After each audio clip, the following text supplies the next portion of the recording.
بسم الله السلام عليكم ورحمة الله وبركاته أخيارتا شرفت له سود هذا دمانتين بكسود هذا مدشينا هويجا هور مركا مجيء وشاكر أخيار وحنا هاي سمفلة شعل أن يرد إنه كعوي إن أركان أودو وحقبت سيا ونقدان تد وحتر له بإذن الله محمد سكال مركا كوباد موليه ماشى إنه كل مين مركا لواد حن ربا أذيك إن كاجم هاد علي إن مركا لته مدشينا صوب وقت ما سند ولا هداد ماشي كوسبتها نكسود هذا كنالك إن شاء الله وحنا نتكفى إيد دون تاي سلان إيسو دوين كدب ما شاء الله مانتا waxaa idin haya موضوع yar oo macnaha qalabkii daba joogo farxadii aan ka soo hadalno mowduuca horeeto oo ah waxyaabaha farxadda laga helo waxa ugu muhiimsan waxa ku qoran waxyaabo badan oo laga helaa jiraan waxa ugu muhiimsan laakiin waxa ku magacawnay meesha uu asaaskeedu waxa xiriirka wanaagsan qofka xiriiradiisa haduu wanaajiyo ma sha Allah waxyaabaha kale tan uu wanaagsanaanayaan farxadiisana insha Allah وسي بدنيسا مركا حريرadaas waxay kaliyihiin ilaa ay 7 in ahayana oo maleena inuu raaw qofka wanaajiyo xariirkii guurka bes ma ahan marka insha Allah mowduuci hore ka soo fiirso maanta waxa idin wada laakiin saddex qodob oo yar yar oo ugu magac darnay saddex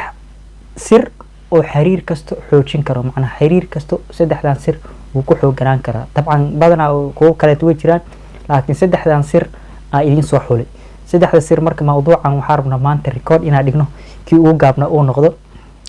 sharaxaad dheer aan sii gelin saddexda marka sirta kan koobaad waxa waaye uu xiriirku ku xooganaan karo oo laga rabo xiriir kasto qofka wuxuu rabo xiriirka ahaado xiriir kasto mid koobaad sirta koobaad oo laga rabo in uu ku dhaqmo waxa waaye cafiska muhiimadiisa waa ka soo sheekeysanay waa idin kala hadlay insha Allah linkigan hoos idin dhigi doona ka soo bogta laakiin se cafiska كو كيهي حرير كستو waxa uu ku taagnaan karo marka hadii la iscafineen meeshaas oo arkino xiriirka waa adkaanaysa sidii ku sii jiro koo marka cafiska waa sirta koobaad waa cafiska sirta labaad waxa waa in la isxushmeeyo hadaan la isxushmeyneenin meeshaas waxa waa jacayl kasto jiro meesha waa ya hadii dhinac jacaylka laga fiiriyo hadii noqoto xiriir ganacsi meesha xusmad is ka jirno qofka oo macnaha partnerka kula ah oo ganacsiga kula wadaaga oo shirkada kula ah aad xushmeyneenin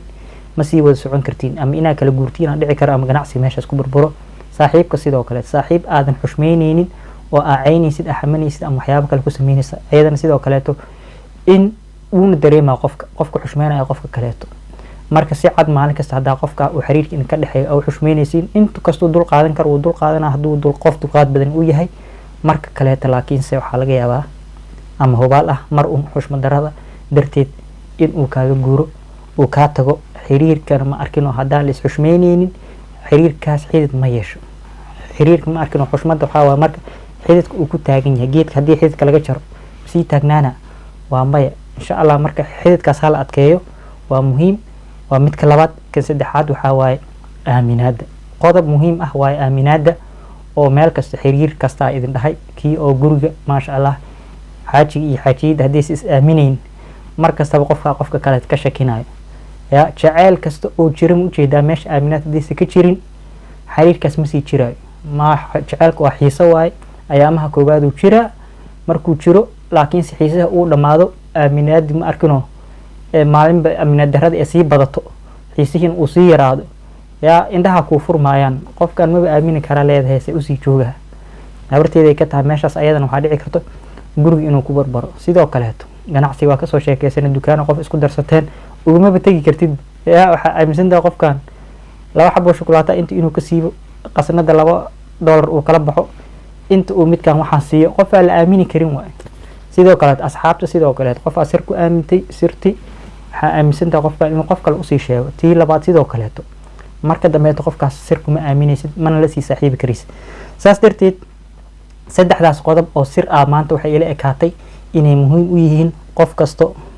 inuu iska adkeeyo oo koow ah cafiski laba xushmadi saddex waxa way aaminaadi hadii saddexdaas jirin xiriirka way adkaanaysa insha Allah sirtaas iga qabsada waxaana xaakimka barya xiriiradeen inuu xoojiyo adinkan waxa idin leeyahay raad san red